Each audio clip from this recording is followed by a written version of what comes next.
One evening, as the sun was setting, some travelers stayed to rest under a clump of trees, and losing their camels, set them to graze. It happened that one of the animals entered a melon field, and that a melon stuck in its throat.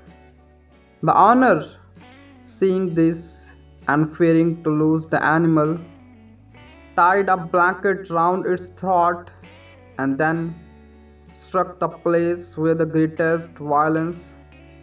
Instantly, the melon broke in the throat of the camel, and it was then easily swallowed.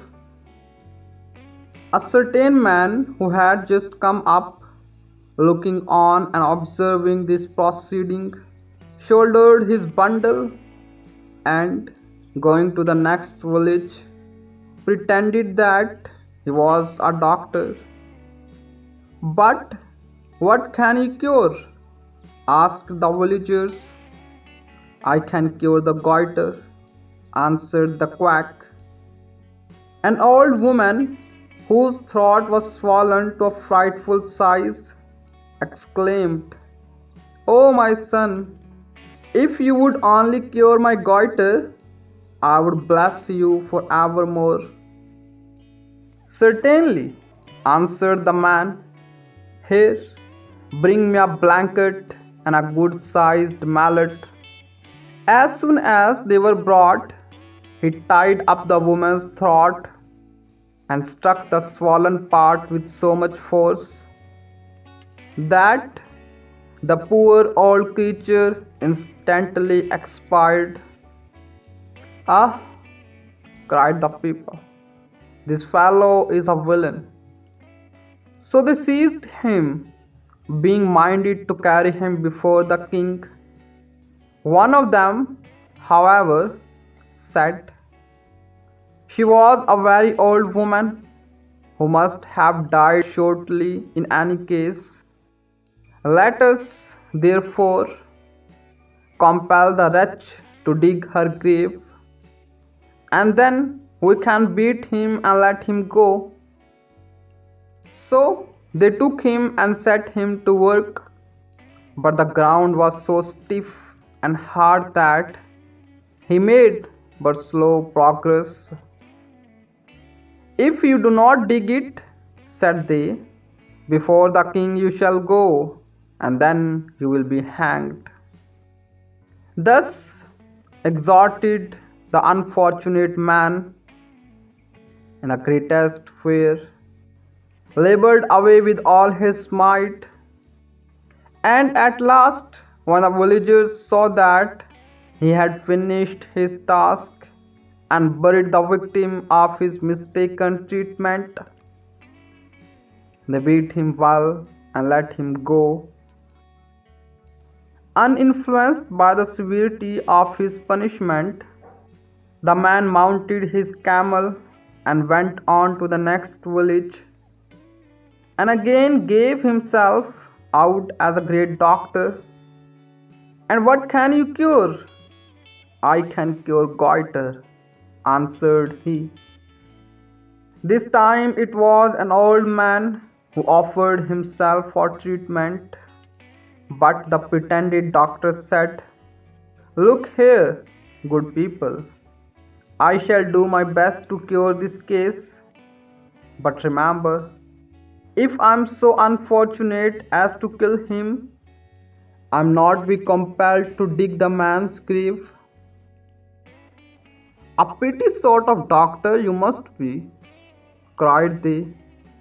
"Before you begin your treatment, you are talking of digging the patient's grave. Away with you! We shall have nothing to do with you." Hearing this, the pretended doctor began to say to himself, "What an extraordinary thing this is! My best plan surely is to return to the camel men and tell them they have not shown me the right way to cure this disease. Perhaps they will advise me." When he had overtaken them, he cried, What foolish man you must be!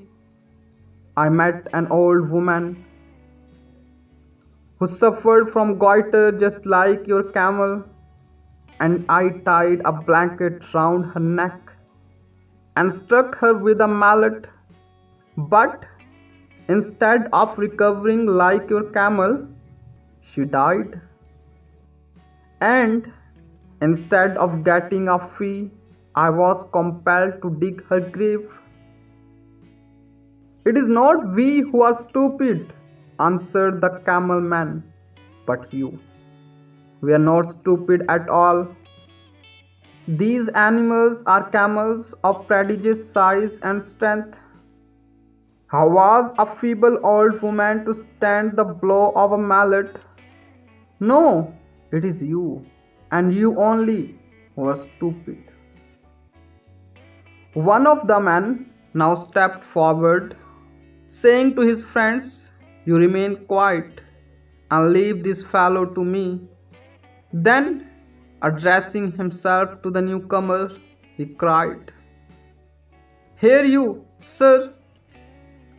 These men do not understand the matter at all. I can set it all right for you in a minute." Saying this, he lifted a heavy stick bound with iron rings and struck a camel which was feeding off the leaves of a wild plum tree. The stolid creature, scarcely feeling the blow, merely moved a step or two forward. "You observe," said the man, "the effect of this treatment on the camel. Now observe its effects on a human being." He then struck the man himself a similar blow, which felled him to the earth like a log. When consciousness returned, this bewildered victim inquired, "Why, sir, this cruel usage?" "Do you not perceive?" answered the camel man. "I wish to show you that what is good for camels is not therefore good for poor old men and women." "Ah," said the wretched man, "I now begin to see my error. Never, never again shall I set myself up for a doctor."